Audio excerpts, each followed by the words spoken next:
You know, our bodies are absolutely incredible. I mean, every single second there's this invisible symphony of chemical messengers conducting literally everything, from how energetic you feel to how hungry you are. So let's kind of pull back the curtain on this master conductor and find out who's really running the show. I think we all know those days, right? One minute you're just full of energy, the next you're dragging your feet. Or what about when hunger just strikes out of nowhere? Or maybe it just disappears completely.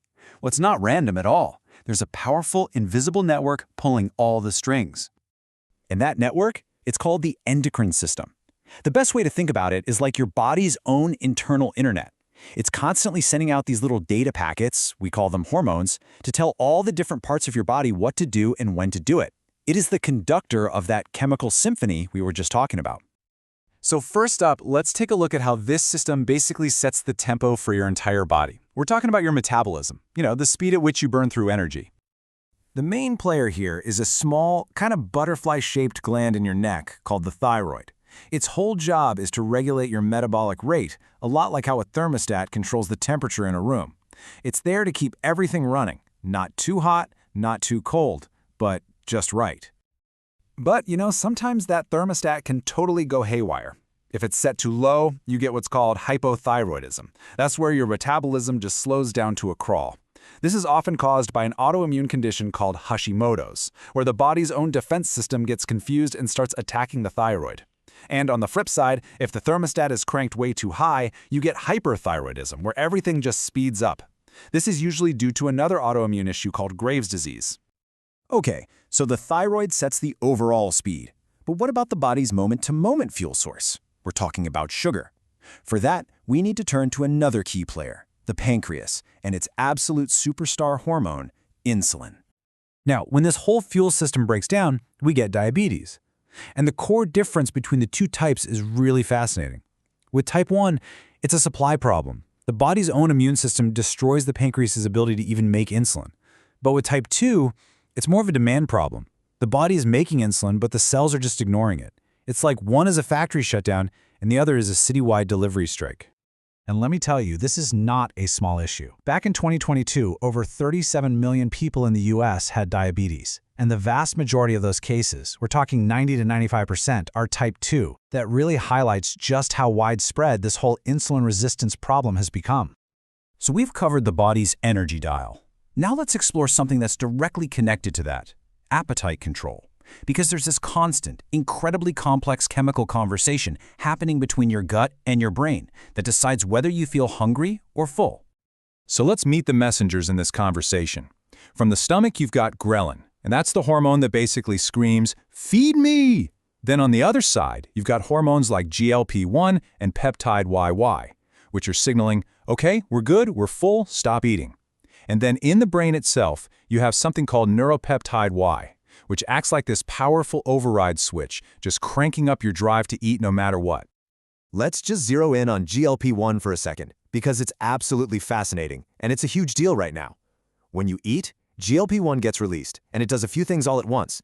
It tells your pancreas to release some insulin, it slows down how fast your stomach empties, and, most importantly, it sends this powerful message up to your brain that says, hey, you're full. This is the exact mechanism that a lot of modern weight loss and diabetes drugs are designed to mimic. Okay, now beyond the immediate feelings of energy and hunger, there are all these other hormones working silently in the background. Think of them like the architects for your body's long-term structure and maintenance.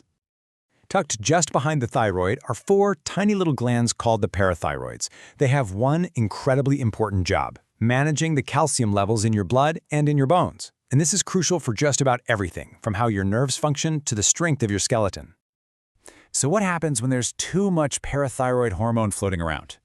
Well, there's a classic, kind of morbid medical mnemonic that perfectly sums up the symptoms of high calcium. Bones, stones, abdominal moans, and psychic groans. It points to everything from bone pain and kidney stones to stomach issues and even depression. It just goes to show you how vital that calcium balance really is. All right, so if calcium is kind of like the concrete for our body's structure, our next silent architect is more like the wiring and the insulation, cholesterol. Now, while hormones don't control cholesterol levels directly, they absolutely depend on it being delivered correctly. And this brings us to the body's internal courier service. The main delivery truck in this whole service is LDL, or low-density lipoprotein.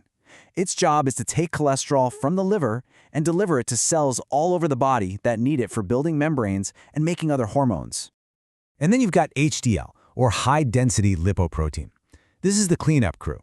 HDL goes around, it collects any excess cholesterol that the cells don't need, and it brings it right back to the liver for disposal. This whole process is called reverse cholesterol transport. So here's the absolute crucial point. It is all about balance. LDL isn't inherently bad. It's just the delivery truck doing its job. The problem happens when there are way too many trucks on the road, leading to traffic jams and spilled cargo that builds up as plaque in our arteries. HDL is the good guy because it's the cleanup crew clearing those roads. And that's exactly why the ratio between them is such a critical marker for our long-term health.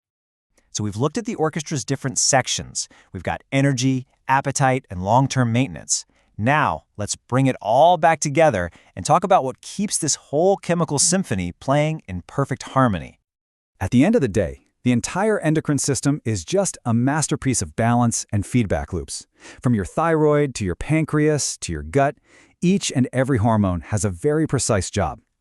Our health really depends on every single instrument playing its part correctly, at the right volume and at exactly the right time. So what can throw it all out of tune? Well, as we've seen, the primary culprits are usually things like our genetic predispositions, our lifestyle choices, diet and exercise, and these autoimmune conditions where the body mistakenly attacks its own glands. These are the factors that can really disrupt that delicate balance and lead to disease. And that really leaves us with a final critical question. Our hormonal system, this symphony, it evolved over millennia, but now it has to operate in a modern world that it was just never designed for. So the challenge for all of us is to figure out how we can best support this ancient, intricate system to keep it playing beautifully for as long as we possibly can.